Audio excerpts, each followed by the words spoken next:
Have you ever seen this logo before? What about this one? If you have, you would know it's Grant Cardone's 10X. That's what he's mostly known for. This is whatever it takes, WIIT, whatever it takes. Now, I have this hat because I was a student of Grant Cardone's and it came with the swag of being in his program. One of the things that his program did for me was to convert me from thinking, I don't know how to sell. I have a great product, but I can't sell. It's too hard to sell. I'm not a salesperson. So the thing is that you can't make any money as an entrepreneur, as a business owner, if you're not making sales. So it's all fine and well to hire salespeople, but if you can't make the sale yourself, it's a problem. You're going to be dependent on those salespeople. And if they up and leave your organization, so does your income. So at some level, a business owner has to have a measure of sales acumen. And then you have multipliers when you have a sales team, not that you have zero sales if you don't have a sales team. You need to be able to do the selling yourself. And that's what his program did for me. But I'm not really here to talk about Grant Cardone's program per se, except to just make the point I'm about to make. Have you ever bought something and been so excited about the purchase? You're just like, you couldn't even wait, like a brand new house, for example. You're so excited about your brand new house. It didn't matter what it cost you, who you had to borrow from, whatever you needed to do. Once you got that house, you're able, you go in and you make it your own and you start to decorate it and everything. The fact that you had to give up that money to get the house did not matter because the house was worth more to you than the money. But the ability to get the house was a sales transaction. Somebody had to be selling that thing for you to be able to buy it. The excitement you felt in getting that thing and you did not care about the money you had to exchange for it, that is when good sales and a good selling experience happens.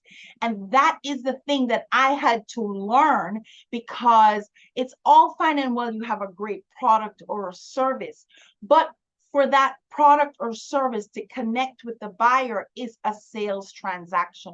The whole process of the sale, what got the audience's attention, what converted that attention into an exchange of money for the option, for the product, for the service. That is something that I had to learn as a business owner. Otherwise, I would be starving because there's just so far your friends and family can take you. So this is partly why I'm in the TV business, guys, because as I was trying to sell, I went to TV to get the attention of the audience so that I could expand the pool of prospects that filtered into my lead system to convert.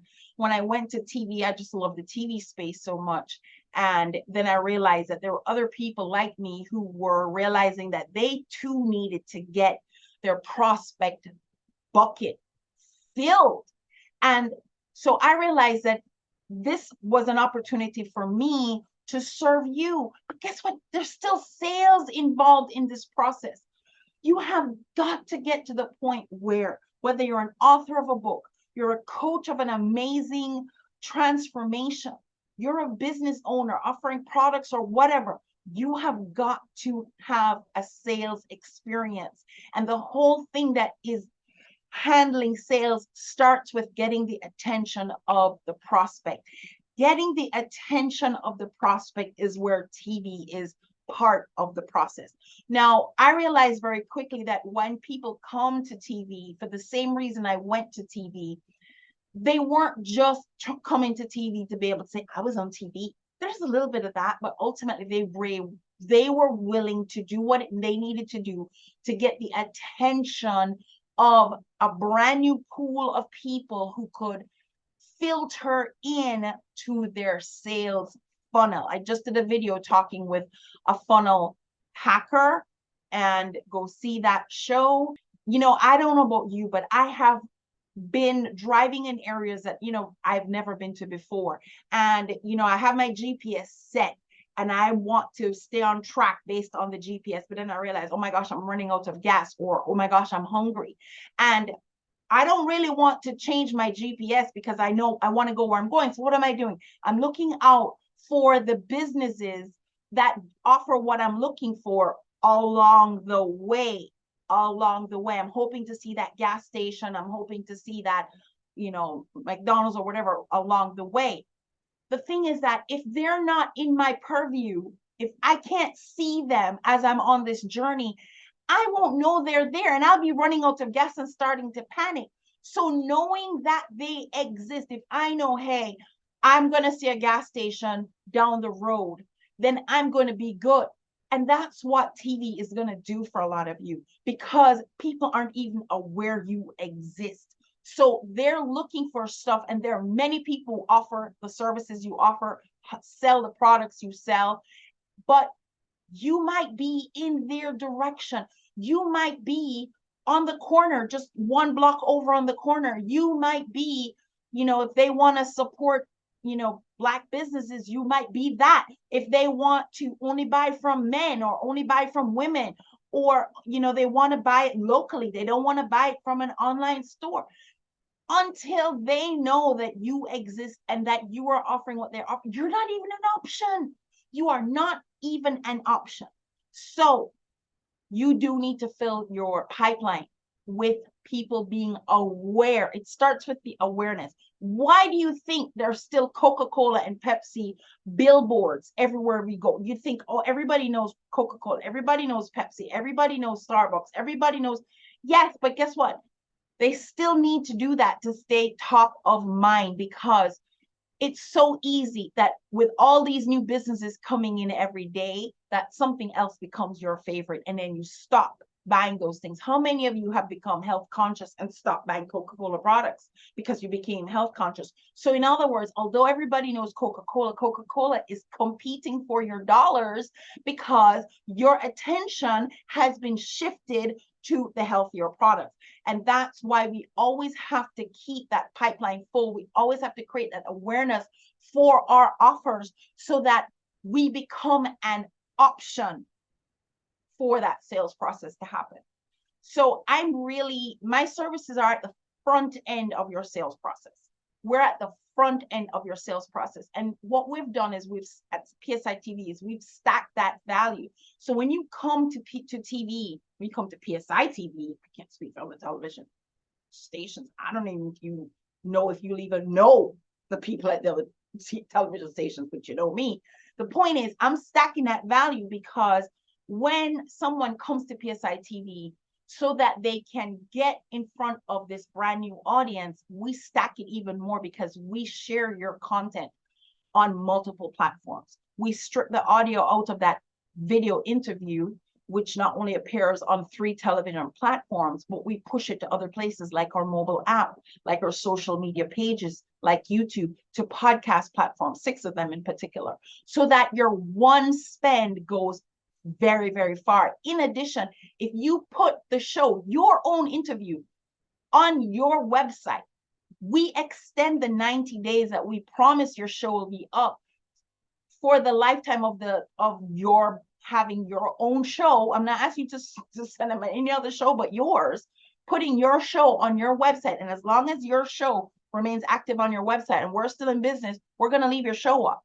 So we're stacking that value because we understand as a business that the goal is to fill that pipeline, to fill that bucket of new prospects coming in all the time, or to reinforce your message over and over again to someone who has seen you but not yet purchased from you, to keep you on top of mind as the option. That, every time I think of, I've never bought, I should say, accident insurance, but if I were, the one that's on top of my mind is Aflac. I don't know any other. I have not done any research, but Aflac's on the top of my mind because they constantly run their ads.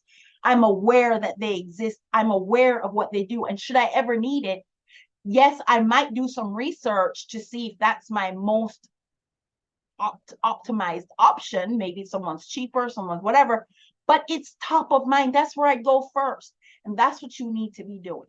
So Trudy here over at PSI TV, we're going to make you the star, and we're going to share your content with a very wide audience.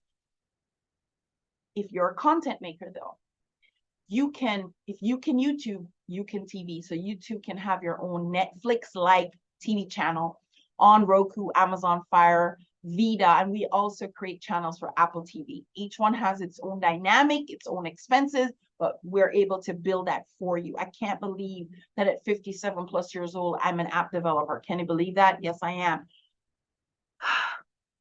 But I went into this to solve my own problem. And then I realized that I'm going to make real value to you, because a lot of people are like, Trudy, can I be on your show? Trudy, can I be on your show? So I made a show for you to share your stuff.